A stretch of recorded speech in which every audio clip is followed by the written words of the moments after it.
Cameron, IDOT tells me between 48,000 to 71,000 people travel on 255 during that 3.5-mile stretch on the day-to-day basis. Those are the drivers that are going to be impacted for the next 6 months. We're here at the Flying J off of Illinois 15, not far from where people pick up the interstate. And the drivers that we spoke to today say this project is much needed, but they're buckling up for a lot of slowdowns. It's going to screw up all the traffic. Almost daily, Matt Meidinger drives on Interstate 255. Starting Saturday, 255 from Illinois 157 to Illinois 15 will be shut down for resurfacing of the roads. Despite concerns over the slowdowns, he says it's needed on that 3.5-mile stretch. There are a lot of rough spots. You can tell where they've patched it, and I think it's actually worse where they patched it, where they've concreted in. The project also includes bridge repairs, safety improvements, new lighting and signs, and drainage fixes. We saw that the impact before, when it was the other side that was being constructed, the traffic that was really done on 157.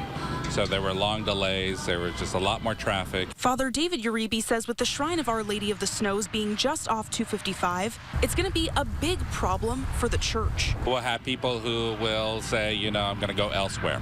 The people who come to the shrine, they're going to go elsewhere to other places. And, right now we're still recovering from the effects of COVID and the attendance and mass. Drivers should expect delays as people use detour routes. And before the first cone rolls out, IDOT has rushed to fix potholes on those routes. Realizing that there will be folks in that closure area that will be using, Route 3 and 157. We're focusing on those two facilities, particularly this week. Meidinger says with that section of 255 closing, he's going to try to only work jobs where he wouldn't have to sit in traffic. If I'm spending more gas, then it cuts into profits, and it's just economically feasible just to not do it, if at all possible. This work is set to be done at the end of July, and IDOT actually says that because they're closing down the highway, the work will be done faster than if they tried to do it in sections and keep parts of the highway open. Live in the Metro East, Shoshana Stahl, First Alert 4.